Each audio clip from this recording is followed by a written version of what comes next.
随着俄乌争端持续，俄罗斯国防部周四公布的一份从乌克兰生物实验室人员那里获取的文件，揭露美国及其北约盟友在乌克兰开展的生物武器研究，引发广泛关注。当地时间周五，联合国安理会应俄罗斯要求就此事召开紧急会议，美俄代表在会上激烈交锋。另一方面，美国加码对俄经济制裁，总统拜登宣布，美国和盟友将取消俄罗斯最惠国待遇。联合国安理会周五召开的紧急会议上，俄罗斯常驻联合国代表聂边贾表示，俄罗斯发现乌克兰领土上存在由美国资助的军事生物研究实验室，生物威胁是没有国界的。俄方认为有责任让安理会了解到美国在乌克兰进行的军事生物活动，并希望美方能够做出回答。聂边贾还表示，俄罗斯将在之后公布详细文件，不排除启动禁止生物武器公约相关条款进行调查。美国常驻联合国代表格林菲尔德则否认俄罗斯的指控，称乌克兰没有生化武器项目，也没有获得美国支持的类似实验室。事实上，乌克兰有自己的健康实验室设施，涉及疾病诊断和治疗，和生物武器没有关系。美俄双方代表各执一词，在安理会上激烈交锋。Russia asked the Security Council for today's meeting for the sole purpose of lying and spreading disinformation. Когда моя американская коллега метала громы молнии, обвиняя нас, как мы и предполагали, в пропаганде, вспомнились две вещи. Во-первых, наша русская пословица «на варе и шапка горит», «guilty mind is never at ease». Чем громче и голословнее пытаются свалить вину на нас наши коллеги, тем больше мы убеждаемся, что попали в точку, рассказывая про их достаточно нелицеприятную деятельность на Украине. 针对乌克兰生物安全问题，中国常驻联合国代表张军表示，中方关切地注意到俄方公布的相关文件，遵守禁止生物武器公约是所有缔约国的义务，俄方提出的关切应得到妥善解决。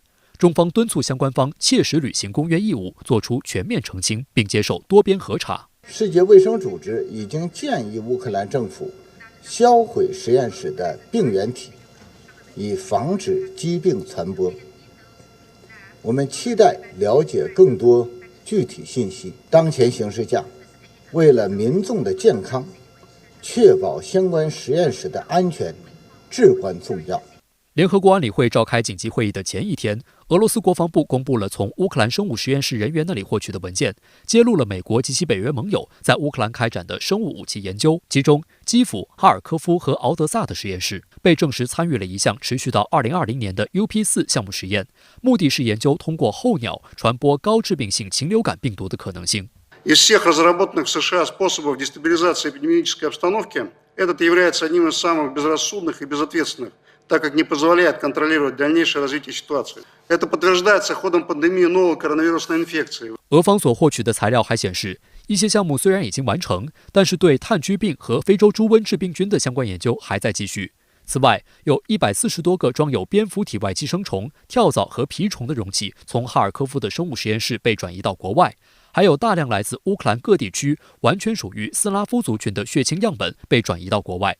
俄罗斯国防部进一步披露，有项目文件可以证实，高风险研究都是在美国专家的直接监督指导下进行的。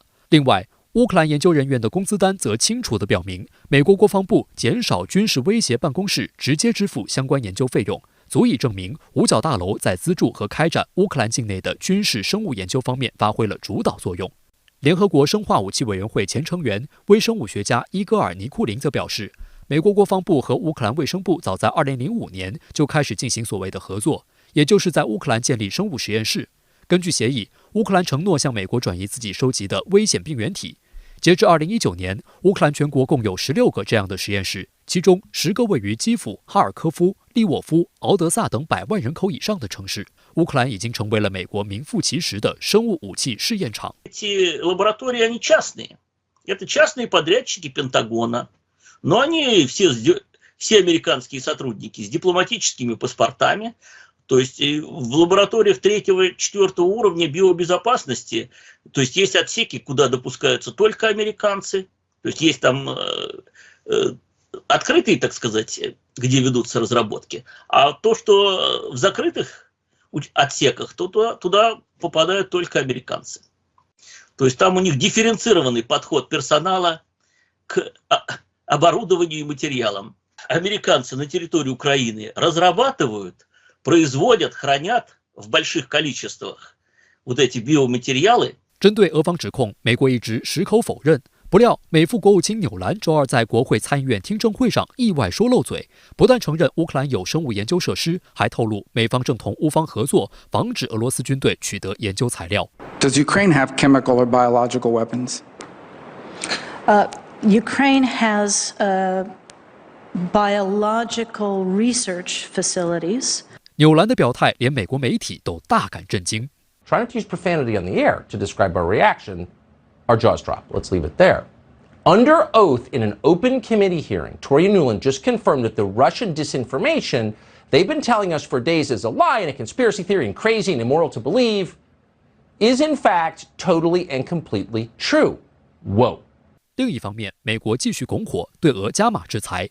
当地时间周五，拜登与乌克兰总统泽连斯基进行了时长49分钟的通话，详细阐述了惩罚俄罗斯的新措施。随后，拜登在白宫发表讲话，宣布由于俄罗斯对乌克兰采取了特别军事行动，美国、欧盟和7国集团已决定取消俄罗斯的最惠国待遇。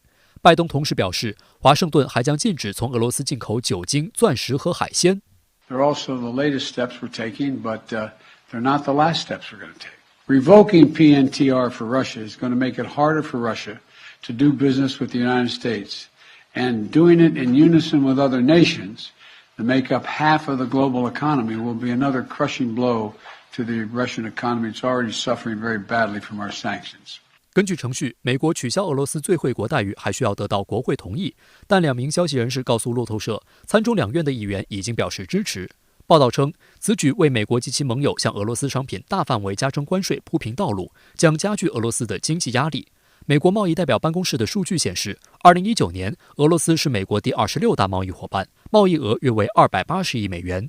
美国从俄罗斯进口的主要产品包括矿物燃料、贵金属、矿石、钢铁、化肥和无机化学品。取消最惠国待遇后，这些产品都将面临更高税率。对俄罗斯取消最惠国待遇这样的一个制裁手段，其实没有之前的金融制裁和能源制裁对俄罗斯伤害的那么大。因为对于俄罗斯的这样的一个贸易出口量，尤其是美俄之间贸易的数额是比较少的。事实上，最惠国待遇并非单方面给予，而是一种平等互惠的贸易政策。按照世界贸易组织的规定，所有成员均平等享有贸易最惠国待遇，但国家安全例外条款赋予成员方自由裁量权，可以采取诸如取消贸易最惠国待遇等措施，保护其基本安全利益。不过，莫斯科国立大学博士孙琦指出，美国此举是基于政治和战略需要，本质上并不适用于世贸组织规定中的国家安全例外条款。美国在这种俄乌危机当中，并没有受到俄罗斯的安全威胁。美国这样的一个做法是违反了现有的国际秩序以及国际法的这样的一个基本原则的利用美国推行的美式标准来制裁他国，来这种贸易上推行自己的规则。今日，俄罗斯电视台刊文称，西方对俄采取经济和金融孤立手段，同样给实施制裁的国家带来威胁。俄罗斯是重要的能源输出国，如果对其进行制裁，必然会给全球金融市场带来一定冲击。大宗商品的价格不断上涨，油气价格更是居高不下，也将进一步推高欧美目前的高通胀。全球经济发展面临巨大风险，对欧洲的负面影响尤其重大。